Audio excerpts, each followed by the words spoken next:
عارفين، ساعات بنقعد مع نفسنا في لحظة هدوء والدمعة في عينينا وبنسأل سؤال بوجع: هو أنا ليه بيحصل معايا كده؟ أنا عملت إيه عشان الحلم ده يضيع مني؟ ليه الباب ده اتقفل في وشي بعد ما تعبت عشان أفتحه؟ كلنا اتحطينا في الموقف ده وكلنا حسينا بالكسرة دي. بس أنا النهاردة مش جاية أقول لكم معلش، أنا جاية أكلمكم عن حد غالي علينا قوي، حد رحيم بينا أكتر من أمهاتنا. جاية أكلمكم عن ربنا، عن جماله وعن لطفه اللي احنا ساعات مش بنشوفه بسبب دموعنا. حقيقة الابتلاء ده مش معناه انك منسي يا جماعة. اول حاجة لازم نتفق عليها ان الدنيا دي مش دار جزاء، دي دار اختبار. ربنا لما بيحطنا في اختبار مش معناه انه غضبان علينا ولا معناه انه نسينا. ربنا سبحانه وتعالى بيقول في حديثه القدسي: اذا احب الله عبدا ابتلاه.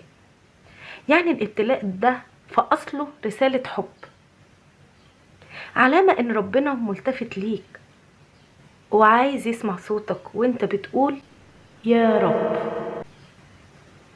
احنا بنشوف الضراء على انها مصيبة، بس هي في الحقيقة عملية تنظيف وتطهير لقلوبنا. زي الذهب عشان يبقى بيلمع وغالي لازم بيتحط في النار الاول. النار مش بتدمر الذهب، النار بتشيل من عليه الشوائب. واختبارات ربنا لينا بتشيل من قلوبنا الكبر والغرور وبتفكرنا اننا ضعاف ومن غيره ولا حاجة. فالحمد لله في الضراء لانها بتقربنا من صاحب الملك. جمال ربنا في المنع، المنع هو عين العطاء. تعالوا بقى نتكلم عن جمال ربنا اللي بيبهر العقول. ساعات بندعي بحاجة ونفسنا فيها قوي، جوازة معينة، شغلانة معينة، سفرية، وربنا بيقفل الباب. بنزعل وبنتقهر، صح؟ بس عارفين، لو ربنا كشف لنا الحجب وورانا الغيب هنبكي من كتر الشكر لانه قفل الباب ده. ربنا جميل، ومين جماله انه رحيم بجهلنا. احنا بنشوف او بنبص تحت رجلينا بس هو شايف بكرة وبعد بكرة وشايف مستقبلنا كله.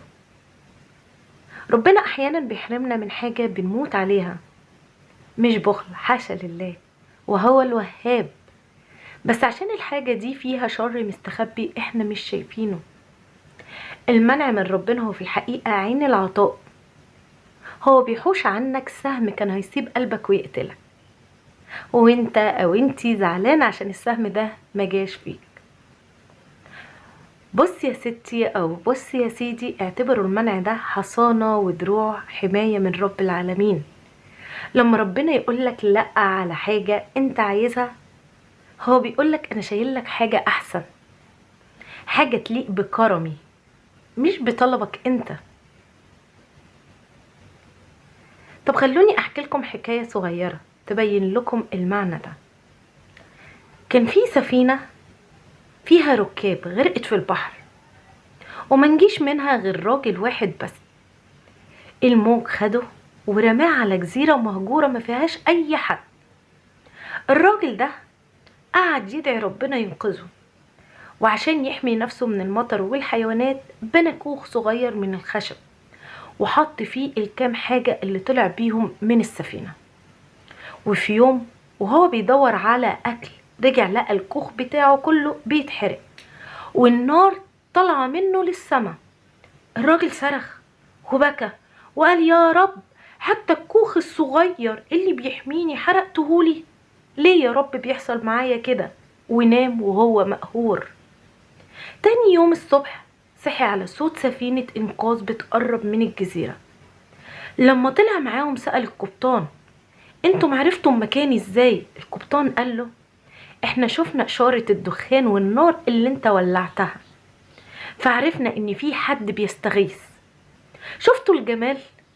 الكوخ اللي الراجل افتكر انه حرق ومصيبة وضراء كان هو السبب الوحيد لإنقاذه. ربنا حرق الكوخ الصغير عشان ينقذ حياته كلها.